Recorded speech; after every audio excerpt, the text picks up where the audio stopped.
Uma saudação a quem, assim como eu, sentiu culpa por pensar que éramos nós quem nos movíamos numa espiral de caos, sem saber o que fazer, para onde ir, como continuar o que começamos, como voltar a ser nós mesmos. E só agora sabe que é impossível se mover em linha reta, porque quem se comporta em espiral, na verdade, é a vida.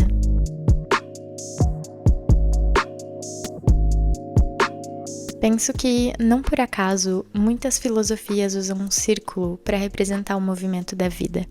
Os círculos são arquétipos representativos de ciclos. Quando um termina, outro começa.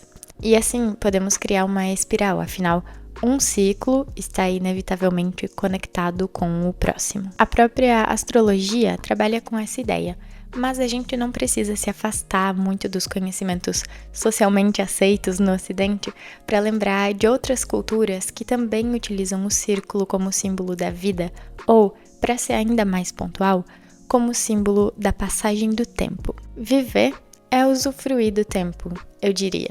E um arcano do tarô que não só tem uma simbologia circular, como também faz referência aos altos e baixos da vida, é a Roda da Fortuna. Oi, meu nome é Bibiana, eu sou uma escritora e cartunista brasileira independente e nesse episódio vou te apresentar uma teoria que criei em 2023, o planejamento circular, enquanto ilustro a carta número 10 do tarô, a Roda da Fortuna. Você pode acompanhar essa série no meu podcast pelo YouTube, Spotify, Apple, Amazon e Deezer, e pode me seguir no Substack e no Instagram para acompanhar minhas HQs semanais. A cultura grega muito se referiu à figura do Ouroboros, um dragão ou serpente que come a própria cauda, cujo significado é o dos ciclos infinitos. Dá até para associar essa ideia ao conceito de reencarnação. Uma vida termina, outra começa. Ou simplesmente podemos espelhar essas simbologias no comportamento da natureza, quando, por exemplo, a morte de um animal representa o nascimento e a nutrição de organismos menores, ou quando o fim de uma estação representa o início de outra. A maneira mais simples de entender a vida é através de uma estrutura circular. E não só o círculo se relaciona à passagem do tempo e à natureza cíclica da existência, ele também simboliza integração. Muitas vezes, ao fechar um ciclo, terminar um relacionamento, sair de um emprego, parar de fumar, limitados que somos, a gente falha em notar a maneira como esse ciclo está integrado com o próximo que acabamos de abrir. E como, mesmo através de certo desconforto emocional, os ciclos que não fazem mais sentido para nós, hoje, integram a totalidade daquilo que viemos a ser. Sem aquela relação, não teríamos aprendido a identificar comportamentos tóxicos. Sem aquele trabalho, não teríamos experiência para discernir que aquilo não nos satisfaz. Sem os cigarros, não viríamos a descobrir nossa força ou disciplina. Quando olhamos para a vida através de lentes lineares, e entenda por lentes o sistema de crenças que dividimos enquanto coletividade, é fácil sentir que estamos errando. Os valores sociais que vangloriam progresso, lucro e expansão são todos representados em linhas retas em ascensão. E a ideia de que, para estarmos adequados, precisamos sempre estar na mesma configuração, não precisa ser verbalizada. Ela só existe em nós.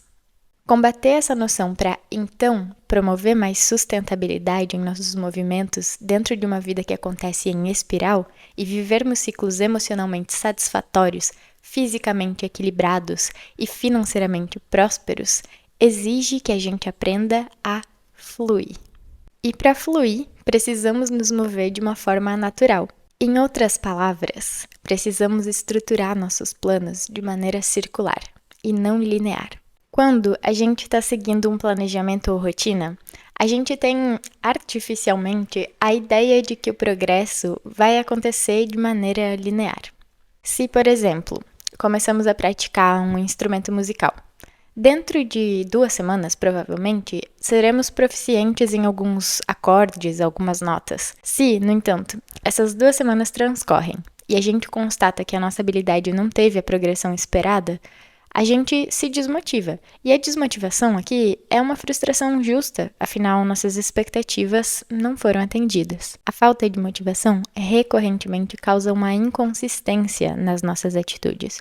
Quando não observamos resultados que desejamos, nossa reação provavelmente vai ser a desistência ou, no mínimo, o abandono do planejamento. Mas, quando queremos progredir em algum setor, desenvolver uma habilidade ou mesmo experienciar mais segurança através de um planejamento ou rotina, é importante ressignificar o conceito de progressão, assim como os conceitos de consistência e motivação. Progresso não é necessariamente um movimento linear em ascensão. Consistência não é nunca parar e, por fim, motivação é importante, não essencial. Uma progressão circular parte do princípio de que nossa rota de ação não precisa estar sempre em ascensão, porque a qualquer momento uma ação pode nos levar a concretizar um objetivo. E mesmo quando isso não acontece, essa etapa permanece integrada no processo, sem ser um fator de desmotivação. Ao desenvolver o planejamento circular, minha intenção prioritária era criar um sistema que eliminasse completamente a culpa e a vergonha, sentimentos recorrentes quando a gente falha em cumprir alguma meta.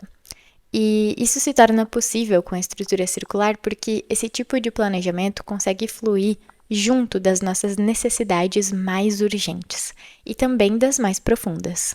Planejar num sistema circular consiste em estabelecer várias rotas de ação possíveis para atingir uma única meta. Assim, não só estamos criando a possibilidade de executar funções diferentes a cada dia e ainda assim manter a segurança de ter uma rotina, como também estamos abrindo nossa percepção para receber ou atingir uma meta independentemente de como isso vai acontecer.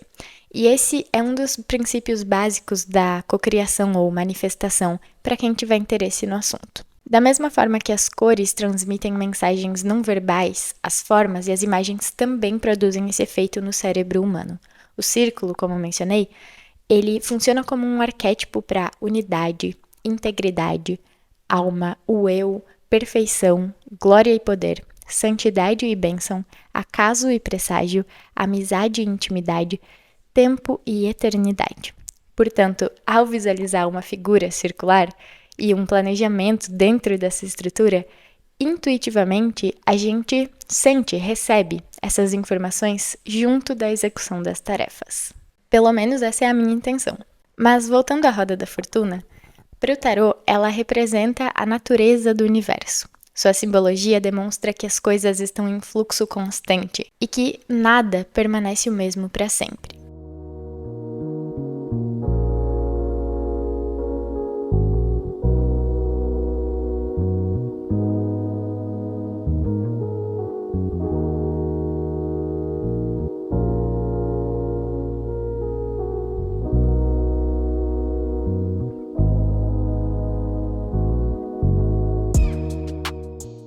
No meu baralho, eu decidi que a roda deveria ser girada pelos 4 signos que estão nos cantos da carta, com o giro representando o movimento da vida e o fato de que somos impulsionados para o futuro por forças maiores que nós mesmos.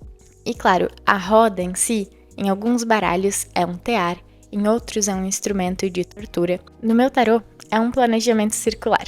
Dessa maneira, quando a roda da fortuna sair em alguma leitura, além de expressar a sabedoria da ciclicidade, também nos lembra que nós somos autores do nosso destino e que a maneira como administramos mesmo os eventos inesperados tem uma importância fundamental na nossa experiência de vida. Não por acaso os signos fixos aparecem nos cantos desse arcano. A consistência também tem um papel essencial no avanço dos nossos planos. E a consistência muitas vezes depende de motivação. Por inúmeras razões, no entanto, a motivação não é um fator estável o suficiente para podermos contar com ela na hora de manter o foco no nosso planejamento. Mas se pensarmos em termos circulares, manter a consistência se torna mais fácil. A maior regra do planejamento circular é que, dentre todas as atividades implementadas no plano, existe a obrigatoriedade em praticar no mínimo uma delas, e no máximo quantas forem possíveis no seu dia. Portanto, mesmo nos nossos piores dias, podemos nos dedicar a uma coisa e assim estabelecemos a segurança no nosso cotidiano. Manter a consistência usando um planejamento circular, portanto, exige que nos dediquemos somente ao que nos é genuinamente útil e, de alguma forma, prazeroso no presente. Para saber mais sobre o planejamento circular e começar a implementar ele na tua vida, assista o meu tutorial completo. Eu vou deixar o link aqui na descrição. Você também pode usar a minha agenda de planejamento circular. Ela tem instruções para você montar o seu planejamento do zero e te guia todos os dias rumo a uma vida com mais presença e satisfação. E se você gosta de usar o Notion, você pode comprar minha template de planejamento circular. Tem uma mentoria completa sobre esse método e vários outros benefícios dentro da template. Por hoje é isso. Até o próximo episódio. Tchau!